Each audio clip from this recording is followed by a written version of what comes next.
yoshlarga qanaqa maslahatingiz bor? Hayot bir marta beriladi. Yoshliga. Meni buvam shunday so'zlar aytaydi. Yoshlikning qadriga yetmagan qarilikning gashtini ko'rmaydi dedigiciydi. Yoshlikda sindirib qo'ymasangiz, butun teriniz yetib tirtiq qilib qo'ymasangiz, qarilikda tayoqday yashash mumkin.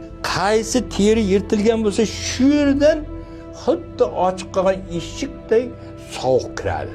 Nihoyatda aqlona, shoshilmasdan yashash kerak. Imkoniyatni qo'lingizdan aql bilan yechib yashasangiz, jannat o'z qo'lingizda, o'z oyog'ingiz tagida.